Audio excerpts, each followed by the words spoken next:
Jadi Assalamualaikum warahmatullahi taala wabarakatuh. Hai dan selamat sejahtera kepada semua. Jadi pada kali ini Ajar membawakan seorang yang sangat-sangat dikenali lah sebenarnya, satu Malaysia mungkin satu berdua juga, iaitu Yashwin Saravanan, seorang yang memang orang gelar sebagai human calculator, manusia calculator. Jadi sebelum kita nak berkenalan dengan lebih lanjut lagi dengan saudara Yashwin ni, kita nak buat test mengejut lah terus. Ini memang terus test mengejut. Okey Yashwin, 178 tambah 156 tambah 287 tambah 342.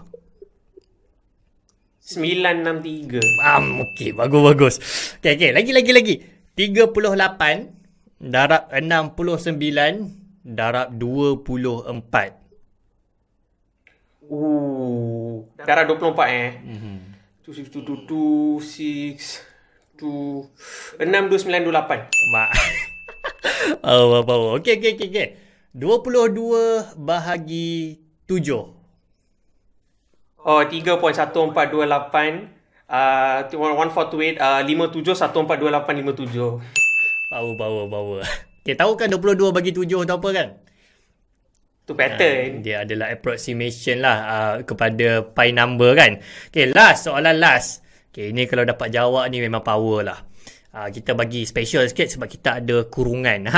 Okey, kurungan, buka kurungan 35 darab 43 tutup kurungan bahagi 143 tolak 143 tutup kurungan. Apa? Okeylah, biar saya terangkan. Tak apa, biar saya terangkan. 143 tolak 143 tu kita dapat kosong. So hasil darab tadi tu 1505 kata silap. Berapa darab tadi? 35 darab 43. 35 darab 1 betul? 1505 kalau bahagi kosong tu. Sebenarnya ada cerita pelik tau. Biar saya cerita. Ni hari tu ada kawan saya. Sebenarnya dalam kelas admat hari tu. Tak tahulah admat tu dia bagi otak dia tu terlalu jam ke apa. Dia datang kat saya. Lepas tu dia tanya, Asyik macam mana buat soalan macam ni? Lepas tu saya pun ceritalah. Lepas tu ada bahagian, dia pergi bahagi kosong, dia dapat jawapan kosong. Saya tanya, apa awak buat? Lepas tu dia kata, saya bagi kosong lah. Saya kata, kalau bagi kosong dapat jawapan berapa? Dia kata, kosong lah. Dia kata, kalau 5 dah bagi kosong, kosong bagi 5 dapat kosong juga. Saya cakap, okey, tak apa, saya maafkan kamu. Nombor kosong tu tak boleh dibahagi lah. Sebab nombornya, jumlah tu sangat-sangat besar lah. So, memang tak boleh lah. Jadi sebenarnya kalau kita tulis dekat kalkulator, apa-apa yang dibahagi dengan sifar, kita akan dapat math error lah. Jadi itu saja yang nak try tu. Sebab kita berhadapan dengan manusia kalkulator. Jadi mana tahu bila dapat math error, dia menggelupuk. Dia tahu. So dia tak ada lah. Jadi itu soalan trik lah. Jadi memang betul, memang dapat tangkap dengan cepat. Jadi bagus. Jadi maksudnya memang cukup ni lah. Memang cukup bernas dan masih lagi in shape lah, inform lah. Sejak daripada masuk dekat Asia Got Talent. Okey, itu yang kita nak ceritalah, bahawa pada kali ini kita bawakan seorang yang sangat-sangat istimewa. Seorang kiranya Form 5 yang mungkin paling terkenal lah di seluruh Malaysia. Okey, dia Okey, beliau adalah adik Yashwin Saravanan. Sekarang berumur 17 tahun dan beliau adalah pemenang tempat kedua pertandingan Asia's Got Talent musim ketiga, betul? Musim ketiga. Dan beliau dikenal sebagai human calculator sebab boleh mengira dengan sangat cepat tanpa kalkulator ataupun tanpa kertas lah. Beliau kira guna apa? Guna otak je. Dan kalau kita tengok beliau adalah selebriti yang video persembahan beliau yang pertama lah mencecah berapa juta tontonan sekarang ni. Cuba teka. Ada check tak video video lama dia? Sekarang dah berapa juta dah? Yang last saya tengok audition 62 juta tak silap. Ya betul. Sekarang 63 juta lah. So apa perasaan dah 63 bila ditonton oleh 63 juta orang atau 63 juta kali tontonan? Apa perasaan tu? Macam cuak je. Sebenarnya sangat-sangat terkejut lah. Sebab masa video tu keluar, sebab audition saya keluar 7 Mac 2019 dan dia keluar di YouTube beberapa jam kemudian, waktu malam lah. Jadi saya tengok first time muka saya kat TV. Lepas tu next day sekolah tau. Next day hari Jumaat. hari yang sangat mulia kan. Saya pergi tidur hari Khamis malam tu, bangun pagi Jumaat, bila buka YouTube tu, terus dah tengok view dekat YouTube dah 200k masa tu. Dan semua orang kat sekolah saya dah kenal saya, dah tahu video saya. Sebab yang saya paling surprise, saya tak bagi tahu siapa-siapa. Saya tak bagi tahu siapa-siapa pasal saya join benda ni, sebab saya dah tahu memang level dia agak international, tapi saya tak bagi tahu lah. Next dia pergi sekolah, tiba-tiba semua serbu. Masuk, kenapa tak bagi tahu apa awak pergi ni kan. So memang saya sangat terkejut lah. So bila video tu keluar dan saya tengok view tu, anggaran yang saya buat, estimation tu mungkin dalam 1 mil lah, somewhere between 1 mil 2 mil tu je saya punya anggaran. Mungkin maksimum 1 juta 2 juta lah. Lepas seminggu 2 minggu tu dah hampir 10. So memang perasaan saya wow lah, wow. Kalau view macam tu, kalau dekat channel YouTube tu boleh dapat kat berbelah-belah ribu ringgit lah. So nak kata kau nak jadi YouTuber lah ke apa nanti. Okay, sekarang kita nak tanyalah. So maksudnya adik Yashwin ni dia boleh mengira dengan sangat-sangat laju. Kita nak tanyalah. So ramai yang kata bila orang yang pandai matematik ni dia adalah genius lah. So kau ni memang dah genius math kan. Kau ni memang berbakat dalam math. Tapi ada juga yang kata bahawa yang mana ada aku tak genius, aku ni memang berlatih. Dia bila kita tengok buka bilik dia dekat asrama tu, dia tengah buat soalan matematik.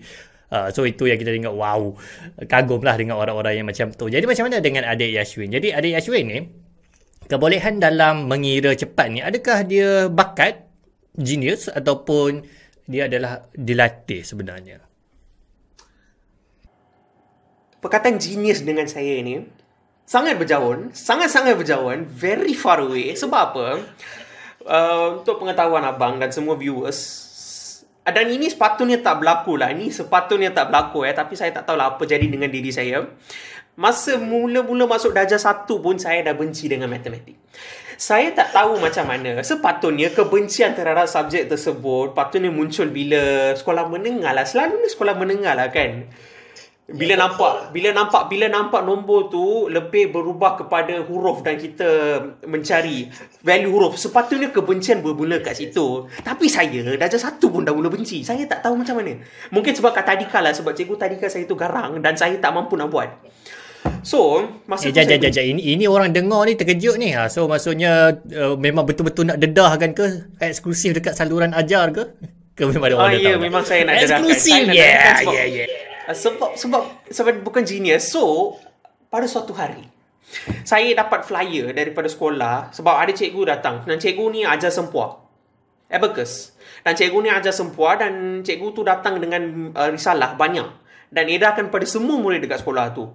Dan bila saya nampak sempua tu, abang kena ingat masa tu saya benci dengan nombor. Saya tak tahu macam mana benda-benda yang berlaku pada saya ni, tak tahulah macam mana dia muncul. Moment saya tengok risalah tu, tiba-tiba je saya nak buat. Nak buat lah. Saya tak tahu macam mana. Orang yang benci nombor, tiba-tiba nak buat sempua. Bawa balik ke ayah. Ayah tengok, ayah kata okey lah. Setakat, sempua tu bagus lah. Dan masuk kelas sempua, tahun pertama saya, 12 bulan saya bazir dengan beberapa aksi yang berbeza. Beberapa bulan tu first saya tak fokus langsung pelajaran. Lepas tu, bila dah pertengahan sikit, sepatutnya pertengahan tu dah boleh buat lah, tapi saya tak boleh buat langsung. So sepatutnya dah boleh buat, tapi saya tak boleh buat langsung. So apa saya buat? So apa yang saya buat? Saya buat macam saya tahulah. Saya okey, soalan dia 28 tambah 50 tolak 18. Saya main tulis je jawapan 99, 87, 63, 52. Saya tak tahu apa. Saya main tulis je. Cikgu saya terkejut. Wih, lajunya. Baru masuk. Macam mana boleh kalahkan orang yang yang experience, berpengalaman beberapa tahun ni. Budak 10-11 tahun saya kalahkan. Lepas tu bila cikgu saya cek jawapan, barulah tahu sebenarnya tak ada apa-apa yang betul. Semua saya main teka je. So tahun pertama dibazirkan begitu saja. Lepas tu bila tahun kedua, dan saya tak tahu macam mana ni berlaku, sebab saya transfer pergi center lain yang ajar sempua juga. Tiba-tiba saya jadi, bukan nak kata pro lah, tapi tiba-tiba I can do the sempua already. Daripada tak boleh buat langsung, saya tak tahulah suasana bertukar ke apa. Dia macam klik lah tiba-tiba, campak terus dapat macam tu. Tiba, yes. Saya dah boleh buat sempua. dan boleh jump kepada level. So bila kata gifted tu, saya boleh mengaku gifted tu sedikit sajalah sebab tiba-tiba klik tu datang kan. Tapi apa-apa pun usahalah sebab daripada benci sangat-sangat, sebenarnya saya lupa, saya dah datang kepada tahap yang saya nak give up. Saya pergi dekat ayah saya, kata okey saya dah tak nak buat lagi. Tapi ayah saya ni bukan jenis yang paksa tau orang. Dia sentiasa okey kalau nak buat, buat. Kalau tak nak buat, tak nak. Tapi saya tak tahu, tiba-tiba, ini pun tiba-tiba juga. Benda yang berlaku kat saya semua tiba-tiba. Tiba-tiba dia cakap, tak apa, buat je. Kenapa dia nak cakap macam tu? Saya tak suka. Sepatutnya saya stop. Apa function nak paksakan? Dia tak paksa. Tapi dia cakap, tak buat je. Ada satu kepercayaan tu. Saya tak tahulah. Dia pun klik, saya pun klik. Saya pun, okeylah, saya sambunglah. Dan beberapa tahun kemudian, saya jadilah siapa yang saya sekarang hari ini. Dan ini sebenarnya, usaha tu banyak tapi saya mengakulah nasib tu kan. Nasib kalaulah saya berhenti masa umur 7 tahun tu, apa akan jadi? Kalaulah ayah saya setuju, okey, boleh stop kelas, apa yang akan berlaku kan? So nasib tu memang sikit lah. Ya, just luck. Okay, menarik. So mungkin satu cerita yang sebenarnya kita pun tak sangka lah. Jadi cerita-cerita yang asalnya berasal daripada tak suka kepada nombor kemudian jadi macam bukan setakat tak suka, jadi kira human calculator lah. Memang hidup je bermain dengan nombor. Okay, jadi nak tanyalah, sejak maksudnya belajar ataupun sejak latih kebolehan untuk jadi calculator bergerak ni, adakah dia mengubah hidup Yashwin? Dia mengubah bukan dia mengubah secara langsung dalam dunia ataupun dalam kebolehan matematik. Kebolehan matematik dia daripada benci tu tiba-tiba saya suka dan saya boleh ajar orang lain. Tapi bagi saya tu bukan perubahan yang paling drastik. Perubahan bagi saya yang paling drastik sebab belajar mental arithmetic ni tanpa menggunakan sempuak. Konsep sama tapi tak ada sempuak. Itulah mental arithmetic, menggunakan minda kan. Suasana yang saya berada tu sangat kompetitif. Sangat kompetitif sebab semua orang dalam kelas saya masa tu nak jadi yang paling laju. Nak jadi yang paling... Sebab nak buat mental arithmetic ni, pertama, masa yang diberikan kami kena jawab. Dan ini sebenarnya nampak macam simple lah. Tapi bayangkan kita kena jawab 60 soalan tambah. Dan tambahan tu dia banyak tau. 68 tambah 23 tambah ni, tolak ni. Kami ada 60 soalan macam tu yang perlu dihabiskan dalam masa 2 minit saja. Jadi bayangkan, dan pada masa tu umur saya baru 8-9. Tapi saya dah, masa tu saya dah okey, saya nak jadi yang paling laju. Walaupun saya bukan yang terbaik, tapi saya nak jadi yang terbaik. Dan untuk saya menang tempat pertama tu, mengambil masa 3 tahun. Dari umur 7 saya start. Dekat umur 10, lepas 3 tahun melatih, buat buku. Praktis, buat latihan dalam buku, baru dapat menang. So bagi saya, pertama saya jadi lebih kompetitif. Daripada pemalas, saya jadi kompetitif. Itu yang pertama. Yang kedua yang saya perasan adalah keyakinan diri saya. Sebab masa saya, okeylah sebenarnya secara keseluruhan, secara umumnya masa umur 7-8 tahun tu memanglah tak confident sangat kan. Tapi saya ni tak confident langsung lah. Kalau nak jawab soalan tu tak boleh apa-apa kan. Tapi bila masuk dalam kelas sempua ni, semua orang nak jawab. Semua orang nak jadi yang pertama. Jadi kita pun terikut. Jadi bila cikgu tanya, okey siapa nak jawab? Siapa yang datang ke depan? Siapa nak pergi atas pentas jawab soalan? Semua orang akan, bersaing untuk menjadi orang yang akan pergi ke atas pentas untuk menjawab soalan yang ditanya, soalan mental arithmetic apa-apa. So yang kedua, saya dapat keyakinan diri. Dan itulah yang membawa saya kepada Asia's Got Talent. Bagi saya kan, sebab saya adalah buat public speaking dan banyak lagi. Tapi bagi saya, keyakinan diri saya untuk berkomunikasi dengan orang lain datang ni daripada belajar sempua dengan mental arithmetic ni. So itulah perubahan yang saya. Jadi macam mana belajar sempua dan mental arithmetic ni boleh bawa kepada keyakinan diri? Jadi dia macam satu dimensi yang berbeza lah. So dimensi nombor dengan dimensi contohnya, sebab Yashwin bukan setakat cepat mengira lah. So antara sebab Yashwin menang lah boleh kata adalah sebab Yashwin punya maksudnya oral punya performance, macam mana Yashwin menceritakan tentang nombor dengan sangat berkarismatik, berkaliber. Jadi tapi Yashwin cakap puncanya adalah sebab belajar mental arithmetic. Jadi dia macam wow, belajar nombor boleh datangkan satu dimensi diri yang baru lah, yang orang tak sangka boleh berlaku. Dia macam tak sepatutnya tak sinergi tapi berlaku. Ya, kenapa jadi macam tu? Okay, sebab saya terangkan sikit environment dalam kelas saya. Yang belajar mental arithmetic ni bukanlah saya kata banyak sangat. Tapi macam saya kata, semua bersaing untuk menjadi yang terbaik. Sebenarnya kan, masa saya umur 12, saya transfer lagi sekali. Masuk ke center lain. Sebab saya berhenti umur 13. Dan masa saya transfer ke center masa umur 12, ada satu budak ni tahu. Saya ingat lagi, dia baru umur 6 tahun. Dia umur 6 tahun, dia boleh buat soalan darab 3 digit, darab 2 digit. Dia boleh buat soalan bahagi 3, 4 digit, bagi 2 digit. Gempak lah. Saya masa umur 7 tahun, 8 tahun tu, yang tambahan pun saya tak lepas lagi. Dan dia boleh buat macam tu. Dan suasana macam tu lah yang membawa keyakinan diri. Sebab bila saya lihat dia kan, kalau saya lain lah sebab saya dah 12. Tapi budak-budak lain yang saya perhati, yang umur 6-7 tahun, diorang lihat budak tu, dan diorang nak pergi ke arah dia. Kalau dia boleh buat, aku pun nak buat juga.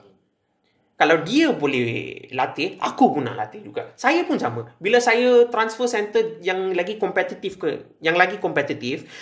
rakan-rakan saya yang umur sebaya dengan saya 8 tu, diorang dah boleh buat. Saya belum master lagi, tapi diorang dah boleh. Jadi saya pun terikut pada arah diorang. Saya pun nak jadi seperti diorang. Dan diorang memang sangat confident tau.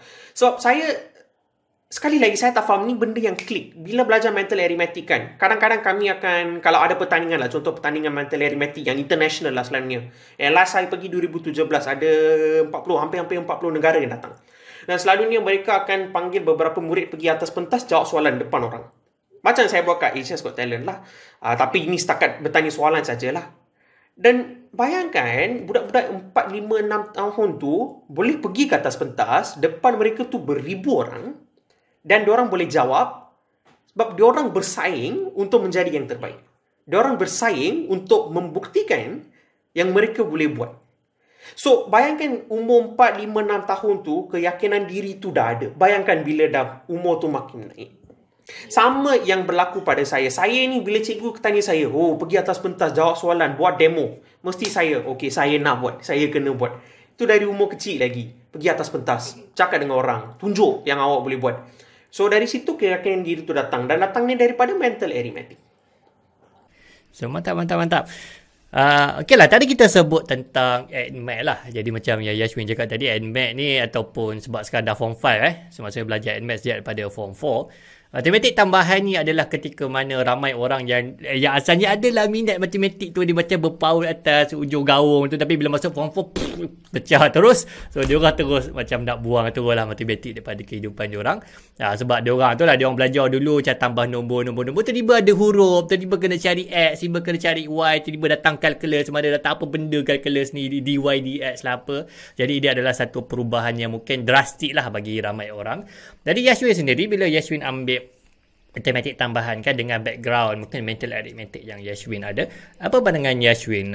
Maksudnya apa impresi Yashwin terhadap mungkin dunia matematik ataupun mungkin terhadap pengiraan itu sendiri? Okey, pertama saya sekarang mengaku dalam ADMAT ni saya tak pro. Saya average saja. Saya bukan pro, tapi ini yang saya lihat.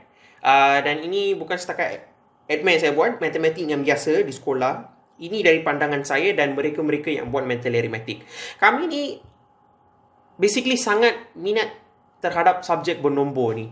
Dan kalau datang pada ADMAT, tahu banyak soalan yang akan mungkin menjadi cabaran bila dah masuk ke tahap calculus macam tu kan. Dan ada kalinya mungkin kita tak boleh jawab soalan tu. Tapi yang belajar mental arithmetic ni, contoh saya, dan bukan saja keyakinan diri yang saya cakap tadi, banyak lagi. Satu-satunya ciri yang ada pada saya, yang saya tengok ni, saya ni jenis yang takkan give up. Not easily give up. Dan mereka yang belajar mental arithmetic, so walaupun dalam pandangan saya mungkin saya tak boleh jawab soalan tu, macam abang kata kan, bila tiba-tiba tak boleh cari nilai tu, tiba-tiba minat tu pergi ke mana entah. Tapi yang belajar mental arithmetic ni, walaupun susah mana pun, sebenarnya minat tu akan bertambah. Bagi saya, minat saya bertambah. Makin saya, bila saya tak boleh jawab soalan tu, masa tu lah minat saya bertambah. Sebab apa? Saya nak dapatkan jawapan tu juga.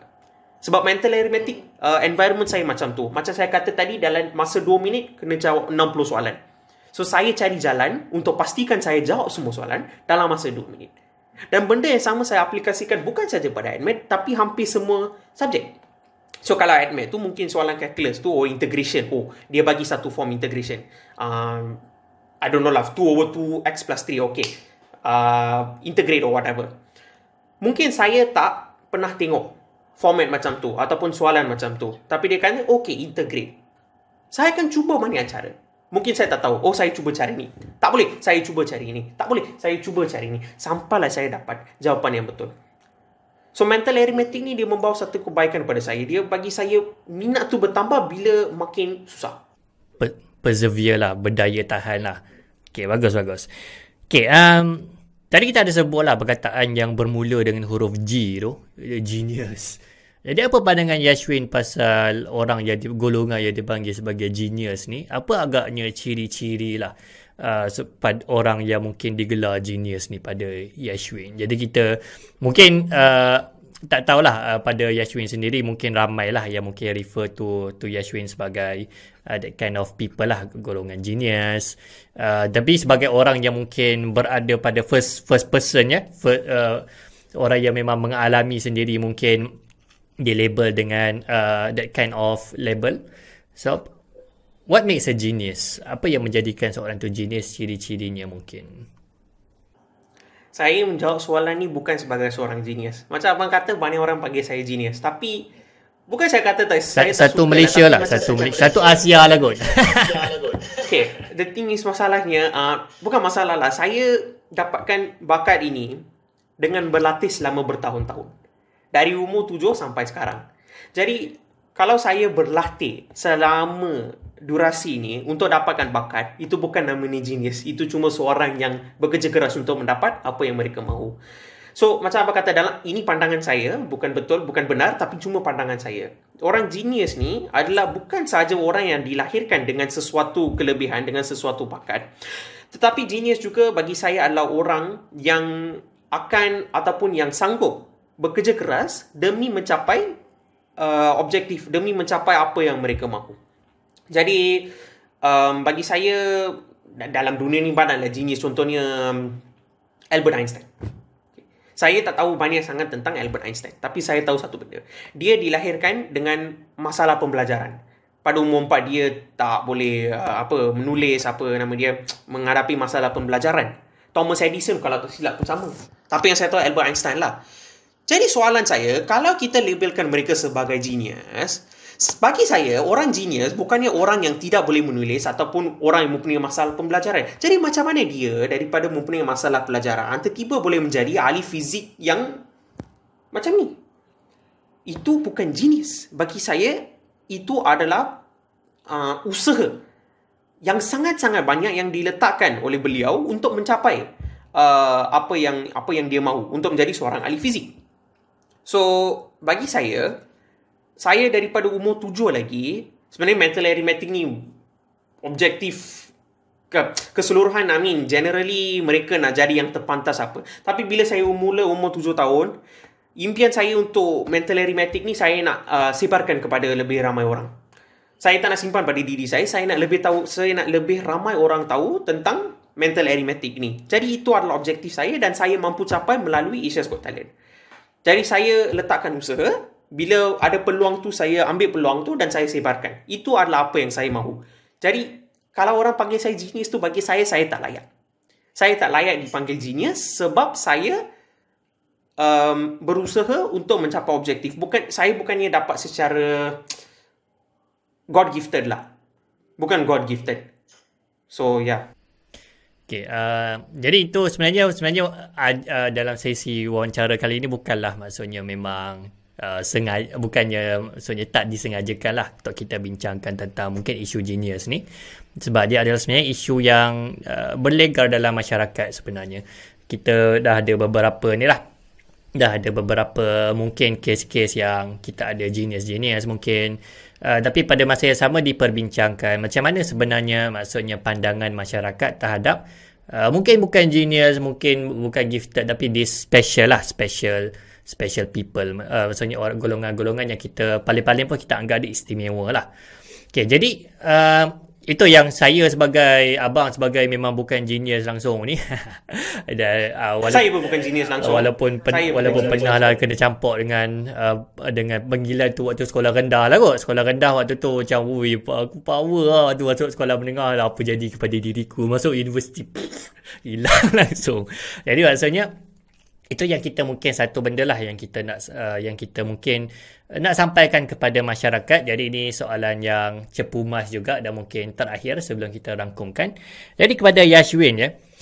Apa pandangan Yashwin berkenaan dengan stigma ataupun cara pandang masyarakat lah terhadap golongan-golongan yang mungkin pada mereka memiliki pemikiran yang boleh kira cepat, mungkin pemikiran yang diorang tak tahulah diorang nak ceritakan macam mana dengan orang-orang yang mungkin special, pandai, yang kira cepat ni. Jadi diorang cuma tempek pak dengan huruf G, genius. Jadi masyarakat kita ada stigma yang macam tu lah.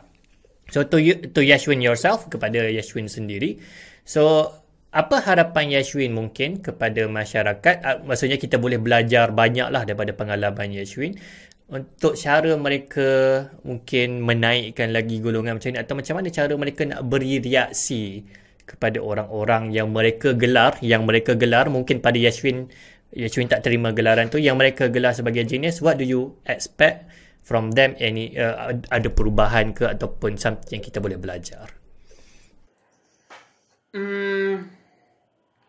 Ada setengah yang abang kata yang melabelkan saya kepada sebagai genius. Ada pula mereka yang, ini cerita benar bila video saya tu keluar, ramai orang tiba-tiba ni menjadi psychic.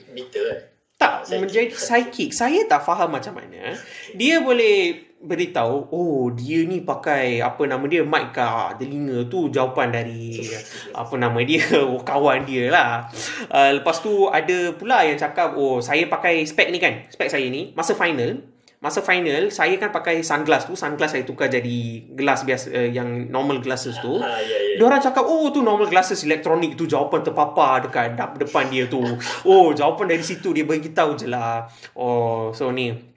Lepas tu trik yang saya teka hari tu, diberi tarikh saya teka hari tu.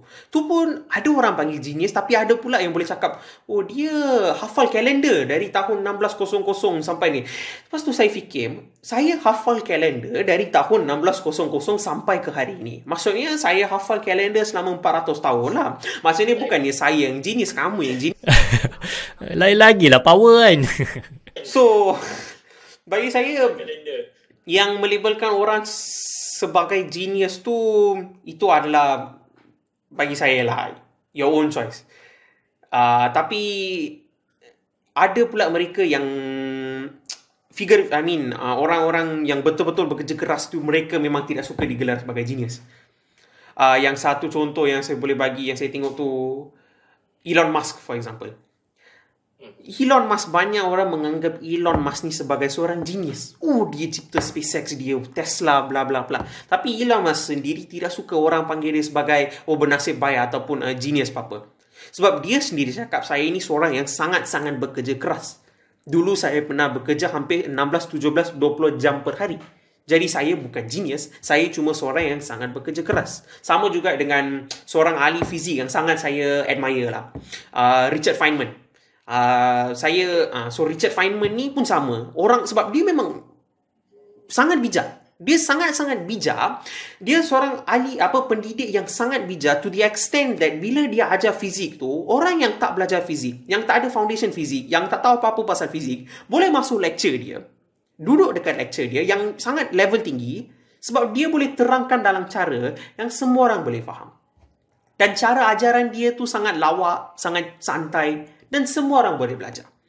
Tapi bila disoal, genius ini, dia sendiri bercakap, saya bukan genius, saya cuma seorang yang sangat bekerja keras. So dia bukan dilahirkan macam tu. Dia dilahirkan seorang yang sangat biasa, seperti kanak-kanak yang biasa, tetapi dia bekerja keras dan menjadi seperti ini. Tetapi ada golongan masyarakat yang tiba-tiba boleh melabelkan sebagai genius, bernasib baik, gifted, especially gifted. Sebab bagi saya gifted ni banyak orang kata God gifted, Tuhan berikan kepada mereka.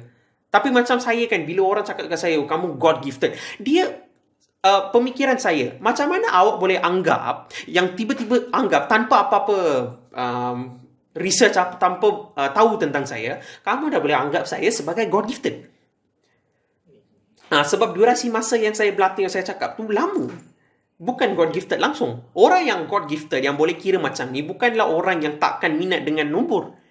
Mesti saya bila dah lahir terus minat nombor kan? Tapi tak. So itu bukan God gifted. Itu kerja keras, usaha. So kepada yang abang katalah, apa harapan saya tu, saya berharap yang mereka yang melabelkan, sebelum melabelkan seorang tu sebagai gifted atau sebelum melabelkan sebagai genius, lebih baik kita tahu tentang orang sebelum kita membuat apa-apa anggapan. So yalah, itulah. Okay, sedikit extension lah soalan tu. Ini macam soalan yang agak menarik dan panas sikit lah. Jadi, apa pandangan Yashwin, contohnya pada saran dan lah, ini kiranya polisi yang tak tahu dia masih berlangsung ke tak, itu Permata Pintar lah sebagai contoh. Jadi contohnya ditempatkan maksudnya kanak-kanak ataupun pelajar-pelajar yang dikatakan sebagai gifted ataupun berkebolehan ni ditempatkan sekali lah. Jadi atas satu polisi supaya bila mereka berada dalam satu situasi yang kompeten di tempat yang tahap paling tertinggi, jadi mereka boleh maksudnya lahir sebagai seorang yang akan genius-genius yang memang akan bersinar lah untuk negara ke pada masa depan. Jadi kalau Yashwin lah contohkan pada satu hari nanti, sekarang Yashwin sekolah di mana? Saya sekolah antarabangsa. I see. Tu pun dah power lah. Okay. So anyway, so katakan tiba-tiba dapat surat lah katakan. Jadi maksudnya surat ni menjemput bahawa dia nak panggil these gifted students untuk macam Xavier School ke apa. Jadi untuk berada bersama-sama dengan ada gifted students ke, dia kata sebab dia nak menaikkan lagi bakat Yashwin yang ada supaya nanti bila tu boleh terus lagi bersinar. So what do you think? Apa yang Yashwin akan buat? Sama ada Yashwin akan terima mungkin ataupun Yashwin tak bersetuju dengan polisi untuk asingkan student-student yang dipanggil gifted ni, letak diorang pada satu hierarki makam lain ke, yang masyarakat akan panggil diorang, okay, budak sekolah ni sekolah gifted, kalau diorang keluar diorang tak menjadi, memang diorang tanya apa sekolah ni tak menjadi, bagaimana pergi budak-budak genius ni. Contoh. So andaikan itu berlaku, apa yang Yashwin akan buat? Semua soalan yang abang tanya daripada mula interview ni, semua saya ada satu kisah hidup saya yang boleh saya kaitkan. Macam soalan bestnya. kita ada klik lah. Daripada tadi abang tanya saya pasal genius kan, sekarang saya boleh buktikan kepada semua penonton dekat sini yang saya bukan genius. Dan sebabnya adalah dari darjah 4, darjah 5, saya ambil exam Permata Pintar. Okay. Saya ambil exam Permata Pintar masa saya darjah 4, gagal. First stage dah gagal. Saya ambil masa darjah 5, gagal juga. Tapi saya ada classmate saya yang dapat masuk. Ada beberapa classmate saya yang cuba dapat stage kedua. Tapi dekat stage kedua tu dah yang banyak dah. Tapi kawan saya ada satu yang masuk, dapat tempat dekat Permata Pintar. Saya tak tahu apa yang dia buat sekarang macam mana. Tapi apa yang saya tahu masa dekat sekolah, dia bukan genius. Dia bukan genius, dia bukan in fact, itulah, dia bukan gifted, dia bukan genius apa-apa. Tapi dia ada minat yang mendalam dia ada minat yang sangat mendalam dalam robotik. Dia memang suka main dengan robotik semua. So dia bukan genius, dia tak God gifted, tapi dia ada minat. Dan disebabkan dia ada minat, dia berusaha sangat keras untuk pastikan yang dia, bila dia pergi pertandingan robotik ataupun bila dia buat satu projek tu, dia akan buat dengan betul-betul. So bila dia pergi dekat Permata Pintar tu, memang dia dah set, saya nak buat robotik, saya nak fokus kepada ini. So dia tak genius, tapi dia berusaha. So daripada tadi saya cakap sampai sekarang, bagi saya kebanyakan bukan genius, cuma berusaha. Kawan saya, dia masuk Permata Pintar, tapi dia tak genius. Dia sama kelas dengan saya. Kalau dia genius, dia nak sama kelas dengan saya. So pada Yashwin lah, maksudnya adakah contohnya polisi ataupun sistem pemata pintar ni dia perlu tak sebenarnya, ataupun can it be used, bolehkah dia jadi sebagai apa-apa indikator untuk kita kata bahawa student ni gifted ke apa ke? Sebab memang itu yang dipandang oleh masyarakat, ini adalah budak-budak gifted ke, budak-budak genius ke, tapi kita ada pemenang pemenang Asia's Got Talent yang sebenarnya tak terpilih pun untuk masuk. So orang akan tanya sama ada mungkin sistem pemilihan tu sendiri yang dah faulty, sebab kita ada seorang yang sangat-sangat shine, yang bersinar dengan sangat terang, yang tak termasuk pun dalam pemilihan sistem. Maksudnya sistem tu yang bermasalah, ataupun mungkin macam mana Yashwin fikir? So is that adakah ada satu benda yang bagus lah? Saya tak nak cakap apa-apa pasal sistem faulty ke apa, sebab tu dia orang punya sistem. Jadi kita simpan dekat tepi pasal sistem tu. Nak cakap boleh je, tak ada masalah, Kita tapi saya nak cakap YouTuber tentang je. Keseluruhan sistem lah. Keseluruhan sistem sebenarnya, sistem pendidikan, lebih kepada sistem pendidikan hari ini. Melabelkan genius, sebenarnya ini adalah benda yang bukan saja saya perasan, tapi ramai yang perasan, cuma kita tak perasan sangat. Kita tak aware sangat. Okey, contoh dalam akademik lah. Okey, kita boleh mungkin matematik tu kita tolak tepi sikit sebab dia lebih kepada aplikasi kan. Okey, subjek keseluruhan, sejarah ke, kita belajar apa lagi, geografi ke, what else we have, pendidikan moral, apa-apalah kan. Most of the subject bukan saja di Malaysia tapi di seluruh dunia. Okey, macam mana kita anggap student yang genius di sekolah? Selalunya murid yang dapat straight A plus. Yep. Bila dapat straight A SPM, straight A plus SPM. Yang dapat straight A plus tu, genius. Tapi bagi saya, bila saya tengok kan, ada beza sebab bila sistem pendidikan, contohlah PT3 saya lah. Saya PT3 lah, score quite well lah. Daripada not that well, become quite well. Dan bila saya dapat result PT3 tu, saya puas. Tapi dalam kepuasan tu, saya sedar satu benda. Saya sedar yang apa yang saya belajar masa tu, geografi, sebab bila saya masuk sekolah ni, yang international ni, berubahlah sistem dia. So, apa yang saya belajar sebelum ni, sejarah, geografi, RBT, semua subjek ni, saya lupa hampir 99% apa yang saya belajar. Sama. Tapi result saya tu masih ada lagi. Jadi bila masa saya dapat result tu, ada satu kesedaran di mana budak-budak genius di sekolah, bukan projek pemata pintar ni apa, tapi di sekolah secara keseluruhan, budak-budak genius sebenarnya bukanlah budak-budak yang straight A plus. Budak-budak yang dapat straight A plus ni sebenarnya adalah pakar memori. Pakar menjawab. Memori tak semestinya, sebab kadang-kadang kita memang baca pagi sebelum tu, boleh keluar, lepas tu terus lupa. So bukan memory lah. Dia orang ada teknik menjawab lah. Dia pandai menjawab soalan lah. Bang, tapi yang abang kata tu, belajar sehari sebelum, lepas tu buat exam hari seterusnya, saya boleh jawab, saya boleh soal abang lagi, sebab memory ada short term memory dengan long term memory. Yalah, kalau memory juga. So, yalah, okey lah, dia short term memory lah. Ada short term, ada long term. So, macam abang kata subjek admin, math tu lebih kepada aplikasi. So, yang dapat, yang score tu memang saya respect kan. Betul-betul, creativity, aplikasi, good. Tapi, secara keseluruhan abang kata sistem yang genius ni, dalam sekolah sekarang lah, mereka ni pakai memory. Dan ini bukan saya yang cakap, kawan saya cakap. Sebab kalau bukan saya belagak ke apa, saya akan dapat A, semua A. Lepas tu ada kawan yang cakap pandai, ada kawan yang macam cakap, ada kawan yang cakap genius. Tapi ada seorang kawan yang datang dekat saya, dia bagi saya kesedaran yang buat saya sentap lah. Tahu tak dia cakap apa kat saya? Tapi saya setuju dengan apa dia cakap. Dia datang kat saya, dia cakap, sebenarnya awak ni bukan pandai, cuma awak ni bagus menghafal.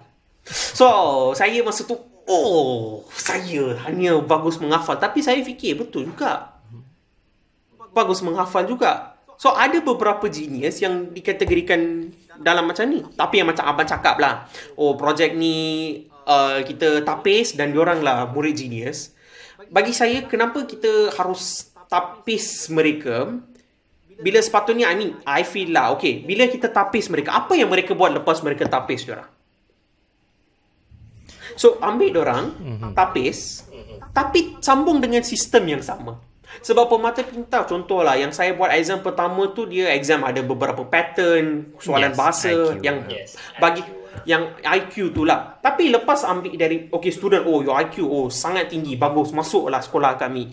Bila dah masuk sekolah tu, macam mana diorang teruskan? Adakah mereka disalurkan mengikut bakat masing-masing? Ataupun adakah mereka semua dicampakkan ke dalam dicampakkan ke dalam kolam yang sama dan mereka berenang ke arah yang sama? Jadi itu persoalannya. Lepas tapis, apa yang anda buat? So, contohlah, macam kawan saya lah, dan kita bagi beberapa, ada seorang ni pandai robotik, seorang pandai matematik, seorang bagus fizik, seorang bagus ekonomi. Kita tapis diorang ni. So, adakah kita membantu mereka mengasah apa kreativiti bakat mereka masing-masing, ataupun buat semua sekali, dah pergi. So dia sangat sinonim dengan satu proverb yang Albert Einstein sendiri cakap, which is if you teach everyone, which he said dia sendiri genius lah, kita labelkan. Dan dia cakap everyone is smart or everyone is a genius. But if you judge a fish's ability to climb a tree, it will live its whole life thinking it's stupid. Because a fish cannot climb a tree. Ikan tu tak boleh nak panjat pokok. Tapi sistem pendidikan, semua orang kena panjat pokok. Tak kisahlah kau gajah ke, kau monyet ke, kau ikan ke, kau kena panjat pokok juga. So the same thing. So bagi saya, Abah cakap, kalau mereka tapis dan mengasah bakat mereka masing-masing, saya setuju sangat-sangat. Bagus program ni, good, bagus. Tapi kalau kita tapis dan sambung dengan sistem yang sama, campur semua orang, buatlah semua, mereka akan hilang minat. Dan akhirnya dia depends lah macam mana sistem tu dijalankan. Jadi satu perbincangan je. Sebenarnya tak sangka lah akan jadi contohnya menarik, dan tak tahulah kata panas ke tak, tapi dia menyentuh lah pada mungkin hati sanubari masyarakat tu secara direct berkenaan apa yang kita macam mana kita orang panggil dia bertaamul lah, ataupun kita bereaksi, berikan layanan terhadap mungkin suda-sudanya kita yang masyarakat tu dah bagi label kepada mereka sebagai istimewa. Walaupun mungkin suda tu sendiri fikir lain, dia fikir bahawa dia tak layak, dia fikir bahawa dia tak perlukan layanan yang semacam ini dan sebagainya. Tapi dalam kalangan sudan-sudan tu ada yang memang telah membuktikan diri mereka, ada yang telah bersinar di peringkat antarabangsa, contohnya macam adik Yashwin ni. Jadi mungkinlah pada kira abang yang hina yang hanyalah mungkinnya YouTuber ni, jadi supaya message ini dapat disampaikan lah, supaya dapat didengari, agar kita sebagai masyarakat dapat berubah, agar kita sebagai masyarakat yang paling penting kita cuba daripada kita melabel seseorang dan kita kata dia ni genius, so dia boleh buat apa yang dia buat. Mungkin kita belajar daripada mereka, kita dapatkan apa ilmu yang kita boleh dapat daripada mereka supaya kita faham, supaya kita menghargai dan lantas menjadi supaya masyarakat yang lebih menghargai ilmu tu dan bukan masyarakat yang label dah. Maksudnya kenapa dia ni pandai? Sebab dia pandai. Sebab dia genius. Dah. So kenapa dia pandai? Macam mana aku nak belajar daripada mungkin kelebihan yang dia ada. Dan itulah sedikit sebanyak kita punya wawancara ajar santai pada kali ini. Terima kasih banyak kepada Adik Yashwin. Dan jangan lupa Adik Yashwin sebenarnya ada menulis buku The Human Calculator. So buku ni dia sangat-sangat comel lah sebenarnya. So dia bukan buku yang penuh dengan nombor ke apa, sebenarnya buku yang penuh dengan kartun. Dia sangat-sangat comel lah. So yang melukis ni adalah pelukis Ana Muslim. So promo beliau juga, Faris kan, Abang Faris. Lukisannya sangat-sangat comel. Jadi jangan lupa dapatkan. Kalau nak dapatkan boleh tekan pada link kat bawah kot, kita sediakan. Jadi terima kasih banyak Adik Yashwin, dan semoga kita mendapat manfaat yang banyak daripada wawancara kali ini. Terima kasih.